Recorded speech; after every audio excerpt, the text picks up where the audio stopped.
Faraz Jaka in Monte Carlo. Is that the way to say it? Yep, that's the way to say it. It's good to see you, man. How are you? Great, yourself? Yeah, it's good. Yeah. Do you like this place? I love it here.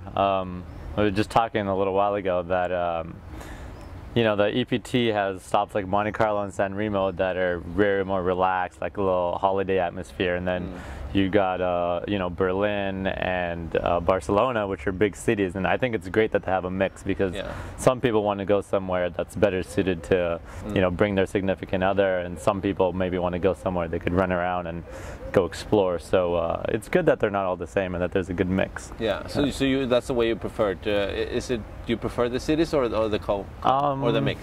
I definitely prefer the mix. Yeah. In general, I probably like the bigger cities more, just because I'm younger. I want to go meet people. I want to go do new things. But I'm glad there's some of these. You know, if it was all that and no events like this, I mean, I don't think that'd be great. And also, you want to accommodate everyone because some of the older businessmen who play, which are very important to, you know, having these events, otherwise none of the pros would come.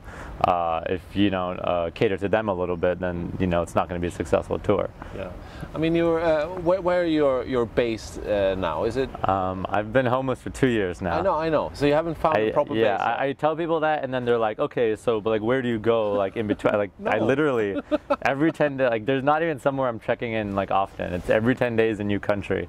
It was Chicago like 2 years ago where I was like checking there in between some events, but now it's literally nowhere.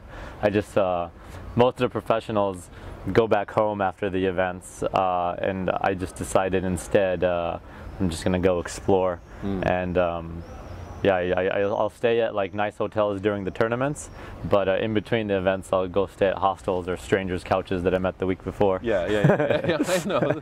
I heard some of those stories, which is great. I mean, do you plan far ahead? Oh, I'm really OCD. I could show you my travel schedule on my phone right now in Excel. I have I usually have 3 months in advance of like every single day. Of course it changes sometimes, but I have, you know, flights booked, like tournament dates and scoop WCOOP dates, and I've been doing this for about the last 3-4 years, so I could go back 4 years and show every single day where I've been, what I was doing. This is kind of a modern diary. Yeah, it is. Like I was doing it originally just for future, but now I kind of look back and it's kind of cool. I could see where I was on this day, what country, like what I was doing. This is something that more or less wouldn't happen a few years ago, like before the internet boom. I mean, it would be hard to be able to do it. Yeah. I mean, I guess people would have their, well, you would have your calendar, your physical, but it's hard to, you know, keep all that data and whatnot. Do you know anyone else doing the same on the tour? The poker players? The travel schedule thing? Not really. I mean, or traveling like you do. Oh, no, there's definitely a few people. Yeah, I know like Shannon Shore recently has been traveling. I don't know if he has a home base or not, but he's recently kind of been like in the mood to go explore and have some new experiences. So yeah, I'm sure there's a couple, but I think I'm definitely the more extreme, you know? Yeah, for sure. So you're not a materialistic guy? No, I mean, I think it's great to get rid of your attachments and, you know, you feel like you need all these things. Like I've traveled with so many players who they bring so much stuff and they're not comfortable without certain things and they have to have it sent here and I'm just like, just forget about it, you know, just like learn to live without it, you know. Of course. Yeah, that's excellent. It's nice. So how far ahead is your schedule? Is it till the end of the year? Or? I usually it's usually anywhere from 3 to 6 months in advance, but I usually stop after the series. Yeah, maybe it's a personal question, but do you have family somewhere? Yeah, my family, just like my parents, like siblings that I grew up with, is in California. Okay. So yeah, I grew up in California my whole life, and then I went to university in Chicago. So that was the first time I kind of left home, and I had no desire. I didn't really care to travel or ever leave California. And once I went to college and had this experience, like wow, like from Chicago to California, it's this different, like the culture. I was like, and then that kind of got me curious that, well, I wonder what else is out there. So then I got kind of the travel bug and wanted to go everywhere. Do you think it would be possible without the poker for you? Traveling? Would you travel and work and with something else? Yeah, I definitely think you can do it. I think because of poker, I kind of found it that way. But You know, I talk to a lot of my friends or peers that aren't poker players, and it always annoys me. They say, you're so lucky you can travel and do this and that. And sure, I do think I'm fortunate to a certain degree, but at the same time, when I'm traveling in between events and backpacking and whatnot, I meet so many people who just travel, and they're not poker players. There's people who will find a job at a hostel, or they'll go and they're English speaking so they could get a job teaching English. Or work in a bar. Oh yeah, work at a bar. There's so many people, or people who just start some online business, sell stuff on eBay. Like, there's so many ways to do it, you know. And I think people rather than admitting that would rather just say they're unlucky and, you know, find excuses of why they're stuck. Yeah. And also I think society kind of creates this little bubble effect where they make you feel like okay, you've been to school, you've started this job, you have your resume. Now if you take a year or two off, you're gonna have this hole in your resume, and it's gonna mess everything up, and your life's gonna be screwed up. So people are so scared, you know, or, oh, I'm not gonna get married, I'm gonna be too old. So people get like really scared. And once you kind of leave, like you got to jump and leave that little safety net. And once you do that, you kind of realize, like, whoa, like it's not that big of a deal. No. Yeah. No, it's a very positive way of living, I think. Yeah. And one of the most important things in life is to meet new people. Wouldn't you say? Yeah. Like, see different people and different cultures. Yeah, you learn so much. You know. Yeah. Do you study anything now anyway, or study? I mean, do you try to involve yourself in something? I mean, I'm really big on like self-development in different types of ways. The most recent thing that I'm doing, I can't remember if we talked about this in the previous interview or not, but I went to Thailand and stayed in a Buddhist monastery for 10 days where I couldn't talk. It was a meditation retreat. So we did a little bit of yoga there, but it was mainly focused on meditation and being able to focus your mind, living in the moment, being aware of your thoughts, getting rid of, you know, negative, unnecessary thoughts and negative emotions, and seeing how that can like save your energy and use it towards more productive things. So that's probably the thing I've been more practicing of more recently. And I'm not a huge reader. Not that I wouldn't like to. It's not natural for me. The way I learn things is just from doing and talking to people.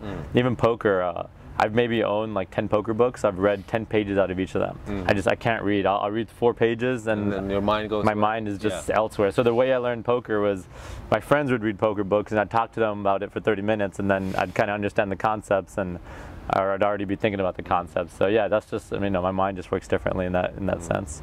You've also been involved, we talked about that earlier, in many businesses and so on, and different, you were into some drink stuff and so on. Yeah, I'd say I more or less dabbled in a few different things. I haven't, you know, it's just what poker, I can't pursue something full time. No. But I'm definitely very naturally interested in that stuff.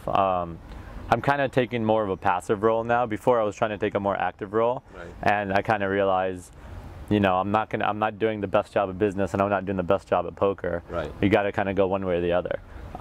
Did you notice a very obvious, clear result change or loss? It's kind of hard, because with poker, you could be doing the wrong thing and living your life poorly, but you could still be doing well because you're getting lucky. Yeah. And you might not realize that, you know? Yeah. So you have to be really objective about it, which is tough. But, you know, ever since I went to my meditation retreat, I kind of felt like, you know, maybe I am doing too many things at the same time. And instead, I'm just kind of living a little more simply and doing one thing at a time. And what's that about? Huh? Anything you want to tell me about? And yeah, I definitely noticed a difference. As far as like now, I'm waking up every day 3 hours before every tournament, and going in the sauna, steam room, or, you know, meditating, doing yoga, doing some sort of preparation, and getting to bed at a good hour. Whereas before, on breaks at night, I'm doing like phone calls, trying to do business stuff and emails, and I'm waking up, you know, an hour before the tournament, and I didn't realize it at the time, but now I realize, wow, I was asleep at the table for the first 2 hours, you know, my mind wasn't even awake, and but I was still winning, but it doesn't mean I was doing the right thing, you know, you know, just getting lucky. So now I kind of notice the difference, you know. Excellent. Yeah. Now we talked about doing something, maybe go hiking in Vegas this summer. That would be great. Yeah, let's do it. You're going to stay there for the whole thing? Yeah, I'm always in Vegas. Since I've been 21, every summer I do all the no limit events. And yeah, there's you know, I hear a lot of people say, you know, they get really sick of Vegas. Just the whole month and a half is, you know, really tough on them.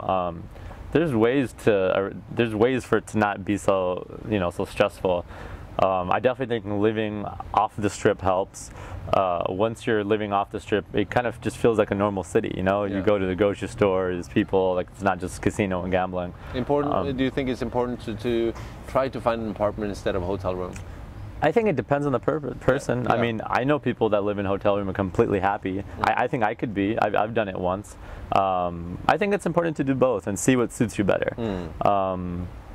And there's plenty of stuff to do in Vegas. Yeah, it's important, especially off the strip. Yeah, there's. We were just talking about hiking Mount Charleston. It's beautiful. It's about a 45-minute drive. It's about 20 to 30 degrees Fahrenheit cooler up there, so it's, you know, it's blazing hot in Vegas, but you go over there, it's perfect temperature, and there's even snow at the top of the mountains while you're hiking up there, which is really cool. That's cool. Yeah, so that's important. Yeah, it's just really relaxing, you know. You come back the next day, you feel really refreshed, you know. No, but I think I've seen and heard about so many poker players that after the tournament is over, they go play for cash games, or they go and have drinks. Yeah. That's, of course, that's what. Even here, even at Monte Carlo, like after the event, people were just like, "Oh, there's nothing to do. Like, let's go to the bar," you know. Yeah. But you're gonna play the next day, and if you know, it's gonna wear on you, you know. Yeah, of course. But again, you might end up with good results, and it's just so. And then you might do the right thing and not get results. So it's really messes with your whole positive and negative reinforcement. I think the best lesson there is that being in a good state of mind, you can take a bad result better. Yeah, and then the good results will come. Yeah, exactly. You just, if you're doing the right thing and living the right lifestyle that's, you know, productive for what you're trying to do, you just kind of have to have faith at that point that the results will come if I keep doing this. And you know, you might be downswinging for a whole year, and you just have faith, and that's kind of how I've done it, you know. And it always comes around. Excellent. Otherwise, you can, you know, just travel around not playing. Yeah. You're less. Yeah. I think a really important thing for people to think about is how much does their happiness depend on their upswings and their downswings. Right. Lots of people, when they're having a great year, they're happy, and when they're having a bad year, they're miserable and just complaining, not even just about poker, about everything in life. And when the variance in poker is deciding your happiness and sadness, that's messed up, because you're not going to be able to control that, and you're definitely going to have losing, you know, if you're just a purely tournament player, and live tournament player, then definitely some losing years. So you know, I went through a period where I finally was on like a 1.5 year downswing, and I was just so happy still, and that's when I felt like I knew I was doing something right. You know, and I just stuck with it, and then the results come, you know. Excellent. Yeah. Excellent. It was really nice talking to Faraz. Yeah. I look forward to see you in Vegas. We talk some more there. Yeah, definitely. All right.